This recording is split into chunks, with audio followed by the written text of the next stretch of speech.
വിശുദ്ധ ഖുർആനിലൂടെ 8 കാര്യങ്ങൾ മുമ്പോട്ട് വെച്ചുകൊണ്ട് റഹ്മാനായ റബ്ബ് ചോദിക്കുന്ന വല്ലാത്ത ചോദ്യമുണ്ട്. ഖുൽ ഇൻ കാന ആബാഉകും വഅബ്നാഉകും വഇഖ്വാനുകും വഅസ്വാജുകും വഅശീറതുകും വഅംവാലുൻ ഇഖ്തറഫ്തുമൂഹാ വതിജാറത്തുൻ തഖ്ശൗന കസാദഹാ ومساكن ترضونها أحب إليكم من الله ورسوله وجهاد في سبيله فتربصوا حتى يأتي الله بأمره والله لا يهدي القوم الفاسقين. നിങ്ങളുടെ പിതാക്കളേക്കാൾ, നിങ്ങളുടെ പുത്രന്മാരെക്കാൾ, നിങ്ങളുടെ സഹോദരങ്ങളെക്കാൾ, നിങ്ങളുടെ ഇണകൾ, നിങ്ങളുടെ ബന്ധുക്കൾ, നിങ്ങളെ അതുപോലെ തന്നെ നിങ്ങൾ സമ്പാദിച്ചുണ്ടാക്കിയ നിങ്ങളുടെ സ്വത്തുക്കൾ, നഷ്ടം വരുമെന്ന് നിങ്ങൾ ഭയപ്പെടുന്ന നിങ്ങളുടെ കച്ചവടം, അതുപോലെ തന്നെ നിങ്ങൾ തൃപ്തിപ്പെടുന്ന നിങ്ങളുടെ പാർപ്പിടങ്ങൾ, ഈ 8 കാര്യങ്ങളാണോ ലോകത്തിന്റെ അതീശാധികാരിയായ നാഥനേക്കാൾ, അവൻ നിയോഗിച്ച അവസാന പ്രവാചകനായ ജീവനേക്കാൾ നമ്മൾ സ്നേഹിക്കേണ്ട മുഹമ്മദ് മുസ്തഫ സല്ലല്ലാഹു അലൈഹി വസല്ലമയെക്കാളും അവരുടെ മാർഗത്തിലുള്ള ജിഹാദിനേക്കാളും നിങ്ങൾ ഇഷ്ടപ്പെടുന്നത് ഈ 8 കാര്യങ്ങളെയാണെങ്കിൽ അല്ലാഹുവിന്റെ കൽപ്പനയുമായി മലായികത്തുകൾ ഇറങ്ങി വരുന്നത് നിങ്ങൾ കാത്തിരുന്നു കൊള്ളുക. കപടന്മാരായ ഫാസിഖീങ്ങളായ ആരെയും അല്ലാഹു നേർമാർഗത്തിലേക്ക് കൊണ്ടുവരികയില്ല എന്ന് വിശുദ്ധ ഖുർആൻ നമ്മൾക്ക് പഠിപ്പിച്ചു തരികയാണ്. ഈ ആയത്തിനെ വിശദീകരിച്ചുകൊണ്ട് പ്രഗൽഭരായ മുഫസ്സിരീങ്ങൾ നമ്മളോട് പറയുന്നത് എന്താണെന്നറിയോ? അല്ലാഹുവിന്റെ കൽപ്പന ഇറങ്ങുമെന്ന് പറഞ്ഞല്ലോ, അതെന്താണ്? വയകൂനു അംറുല്ലാഹ് ഉഖൂബതുഹു അല്ലതി തൻസിൽ ബിഹിം അദ്ദില്ലു വൽ ഖിസിയ. അല്ലാഹുവിന്റെ ദില്ലാണത്, അല്ലാഹുവിന്റെ ഖിസിയാണത്, അല്ലാഹുവിന്റെ ശിക്ഷയാണത് എന്ന് മുഫസ്സിരീങ്ങൾ വിശദീകരിക്കുകയാണ്. അതുകൊണ്ട് ജീവിതത്തിൽ അല്ലാഹുവും അവന്റെ പ്രവാചകനും ഒരു വിധി അങ്ങ് പ്രഖ്യാപിച്ചു കഴിഞ്ഞാൽ, എന്റെ നാട്ടുകാരതിനെതിരാണെങ്കിലും ശരി, എന്റെ ഭാര്യ അതിനെതിരാണെങ്കിലും ശരി, ലോകത്ത് നിങ്ങൾ ഇഷ്ടപ്പെടുന്ന ആരൊക്കെയുണ്ടോ അവരൊക്കെ അതിനെതിരാണെങ്കിലും ശരി, പ്രമാണങ്ങളിലേക്ക് മടങ്ങാനുള്ള മനസ്സുണ്ടോ അപ്പോഴേ നീ വിശ്വാസത്തിന്റെ കാറ്റഗറിയിലേക്ക് കടന്നു വരികയുള്ളൂ എന്നാണ് ഇസ്ലാം അടിവരയിട്ടുകൊണ്ട് പഠിപ്പിച്ചു തരുന്നത്. ഇത്തരത്തിൽ ജീവിച്ചാൽ മാത്രമാണ് ദുനിയാവിലും പരലോകത്തിലും വിജയിക്കാനുള്ള ഹേതു എന്നാണ് പ്രമാണങ്ങൾ നമ്മൾക്ക് പഠിപ്പിച്ചു തരുന്നത്. അതുകൊണ്ടല്ലേ ഖുർആൻ നമ്മളോട് പറഞ്ഞത്, എന്താ പറഞ്ഞത്? ഖുൽ ഇൻ കുൻതും തുഹിബ്ബൂനല്ലാഹ് ഫത്തബിഊനി യുഹ്ബിബുകുമുല്ലാഹ് വയഗ്ഫിർ ലക്കും ദുനൂബക്കും വല്ലാഹു ഗഫൂറുർ റഹീം. ഖുൽ പ്രവാചകരെ പറയുക, ഇൻ കുൻതും തുഹിബ്ബൂനല്ലാഹ്, നിങ്ങൾക്ക് വായു നൽകിയ, ഈ ആകാശത്തെ നിങ്ങൾക്ക് ഉണ്ടാക്കി തന്ന, ഈ ഭൂമി എന്ന് പറയുന്ന വിശാലമായ തൊട്ടിലിനെ നിങ്ങൾക്ക് വിധാനിച്ചു തന്ന, ആകാശത്തിന്റെ കാർമേഘക്കേറുകളിൽ നിന്ന് നിങ്ങൾക്ക് മഴ വർഷിപ്പിച്ചു തരുന്ന അതീശാധികാരിയായ അല്ലാഹുവിനെ നിങ്ങൾ ആരെങ്കിലും ഇഷ്ടപ്പെടുന്നുണ്ടോ? ഒരു കണ്ടീഷൻ ഉണ്ട് കേട്ടോ. അങ്ങനെയാണെങ്കിൽ ഫത്തബിഊനി,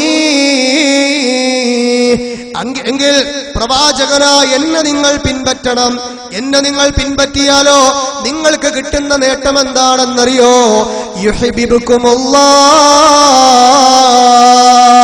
ആകാശത്തിന്റെ ഭൂമിയുടെ ലോകത്തുള്ള എല്ലാ ചരാചരങ്ങളുടെയും സൃഷ്ടികർത്താവായ അല്ലാഹുവില്ലേ, ആ അല്ലാഹ് നിങ്ങളെ ഇഷ്ടപ്പെടുമെന്ന് ഖുർആൻ പറയുകയാണ്. അത് മാത്രമാണോ? വയഗ്ഫിർ ലക്കും ദുനൂബക്കും, വയഗ്ഫിർ ലക്കും ദുനൂബക്കും, ആളുകളുടെ കൺവെട്ടത്ത് നിന്ന് മാറി നിന്നുകൊണ്ട്, 4 ചുമരുകൾക്കുള്ളിൽ നിന്നുകൊണ്ട്, തന്റെ ഭാര്യ കാണാതെ, തന്റെ മക്കള് കാണാതെ, തന്റെ മാതാപിതാക്കൾ കാണാതെ നമ്മൾ ചെയ്തു കൂട്ടിയ പാപങ്ങളില്ലേ, ആ പാപങ്ങളെല്ലാം അല്ലാഹ് നിങ്ങൾക്ക് പുറത്തു തരുന്നതാണ്. ഇപ്പറയുന്ന റബ്ബാരാണെന്നറിയോ? വല്ലാഹു ഗഫൂറുർ റഹീം. അല്ലാഹ് ഗഫൂറാണ്, അല്ലാഹ് റഹീമാണെന്ന് ഖുർആനിലെ 3-ാം അധ്യായം സൂറ ആലി ഇമ്രാനിന്റെ 31 അല്ലാഹ് പഠിപ്പിച്ചു തരികയാണ്. അതുകൊണ്ട് പ്രമാണങ്ങളിൽ ഒരു വിധി വന്നാൽ, അവന്റെ പ്രമാണങ്ങളിൽ ഒരു വിധി വന്നു കഴിഞ്ഞാൽ സമിഅ്നാ വഅതഅ്നാ, ഞാനിതാ കേട്ടിരിക്കുന്നു, ഞാനിതാ അനുസരിച്ചിരിക്കുന്നു എന്ന നിലപാടാണ് നമ്മൾക്ക് വേണ്ടത്. കേട്ടിട്ടുണ്ടോ നിങ്ങൾ? ഇസ്ലാമിക ചരിത്രത്തിൽ തങ്കലിപികളാൽ രേഖപ്പെടുത്തി വെക്കപ്പെട്ട ഒരു ചരിത്രമല്ലേ മഹാനായ ഉഖബത്ത് ബിൻ ഹാരിസിന്റെ ചരിത്രം. പ്രവാചകർ സല്ലല്ലാഹു അലൈഹി വസല്ലമയുടെ പോറ്റപുത്രനായ സഹാബിയായിരുന്നു. വിവാഹ സമയമായപ്പോ കല്യാണം അന്വേഷിച്ചുകൊണ്ട് കയറി ചെല്ലുന്നത് ആരെ വീട്ടിലേക്കാണെന്നറിയോ? മഹദിയായ സൈനബ ബിൻത് ജഹ്ശ് റളിയല്ലാഹു അൻഹാ അവരുടെ വീട്ടിലേക്ക് കയറി ചെന്നുകൊണ്ട് ലോകത്തിന്റെ ദൂതന്റെ റെക്കമെൻഡിൽ സയ്യിദ് റളിയല്ലാഹു അൻഹുവിന്റെ ഒരു വിവാഹാലോചന നടക്കുകയാണ്. കയറി ചെന്നുകൊണ്ട് പറഞ്ഞു, അതേ സൈനബേ, ഈ സയ്യിദിന്റെ കൂടെ വിവാഹത്തിൽ ഏർപ്പെടാൻ താങ്കൾ ആഗ്രഹിക്കുന്നുണ്ടോ?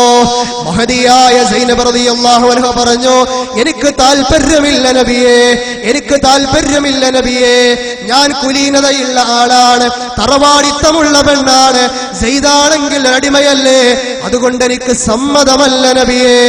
ഇത് കേട്ടപ്പോ ലോകത്തിന്റെ പ്രവാചകനെന്തോ ഒരു വിമ്മിഷ്ടം വന്നതുപോലെ കുറച്ചു നേരം ഇരുന്നിട്ട് അല്ലാഹുവിന്റെ മലക്കായ ജിബ്രീൽ അലൈഹിസ്സലാം ഒരായത്തുമായി ഇറങ്ങി വരികയാണ്. ഏതാണ് ആയത്തെന്നറിയോ? വമാ കാന ലിമുഅ്മിനിൻ വലാ മുഅ്മിന ഇദാ ഖലല്ലാഹു വറസൂലുഹു അംറാ അൻ യകൂന ലഹുമുൽ ഖിയറതു മിൻ അംരിഹിം വമൻ യഅസില്ലാഹ വറസൂലുഹു ഫഖദ് ളല്ല ളലാലൻ മുബീനാ. അല്ലാഹുവും അവന്റെ റസൂലും ഒരു കാര്യത്തിൽ ഒരു വിധി അങ്ങ് പറഞ്ഞു കഴിഞ്ഞാൽ, ഒരു വിശ്വാസിയായ പുരുഷനാകട്ടെ, ഒരു വിശ്വാസിനിയായ പെണ്ണാകട്ടെ, പിന്നീട് അവരുടെ ഇഷ്ടത്തിന് അവിടെ സ്ഥാനമില്ല കേട്ടോ. വമൻ യഅസില്ലാഹ വറസൂലഹു, ആരാണോ അല്ലാഹുവിനെയും അവന്റെ ദൂതനെയും ധിക്കരിക്കുന്നത് ആരാണോ, ഫഖദ് ളല്ല ളലാലൻ മുബീനാ, അവർ വ്യക്തമായ വഴികേടിലാണ് അകപ്പെട്ടു പോയിട്ടുള്ളത്.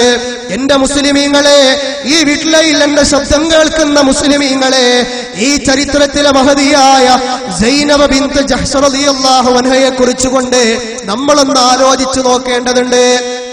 ഈ ആയത്ത് ഇറങ്ങിയപ്പോ തന്റെ ആഗ്രഹങ്ങളും അഭിലാഷങ്ങളുമെല്ലാം സ്വപ്നങ്ങളുമെല്ലാം മാറ്റിവെച്ചുകൊണ്ട് ഈ ആയത്തിന്റെ മുമ്പിൽ ഒരനുസരണയുള്ള കുട്ടിയെപ്പോലെ സൈനബ് റളിയല്ലാഹു അൻഹ നിന്നു കൊടുക്കുകയാണ്.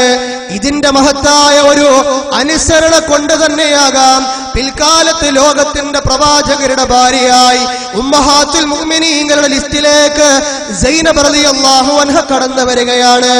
അതുകൊണ്ട് വിശ്വാസത്തിന്റെ മാധുര്യം നമുക്ക് വേണോ? യഥാർത്ഥ വിശ്വാസിയാകാൻ നമ്മൾക്ക് കഴിയണോ? സലാസുൻ മൻ കുന്ന ഫീഹി വജദ ബിഹിന്ന ഹലാവത്തുൽ ഈമാൻ. മൂന്ന് കാര്യങ്ങൾ ആരിലുണ്ടോ അവർ വിശ്വാസത്തിന്റെ മാധുര്യം ആസ്വദിച്ചു എന്ന് അഷ്റഫുൽ ഖൽഖ് മുഹമ്മദ് മുസ്തഫ സല്ലല്ലാഹു അലൈഹി വസല്ലമ പഠിപ്പിച്ചു തരികയാണ്. അതിൽ ഒന്നാമത്തേത് എന്താണെന്നറിയോ? അയ്യകൂനല്ലാഹു വറസൂലുഹു അഹബ്ബ ഇലൈഹി മിമ്മാ സിവാഹുമാ.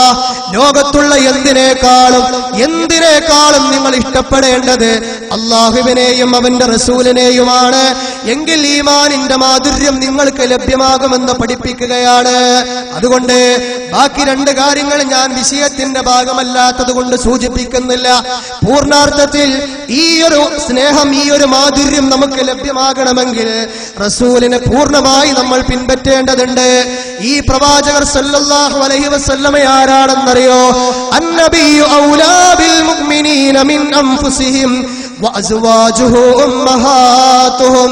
പ്രവാചകർ സല്ലല്ലാഹു അലൈഹി വസല്ലമ വിശ്വാസികളോട് അവരുടെ സ്വന്തം ശരീരത്തെക്കാൾ ഒട്ടി നിൽക്കുന്നയാളാണ്, ചേർന്ന് നിൽക്കുന്ന ആളാണെന്ന് വിശുദ്ധ ഖുർആൻ സൂറത്ത് അഹ്സാബിലൂടെ അല്ലാഹു പഠിപ്പിച്ചു തരികയാണ്.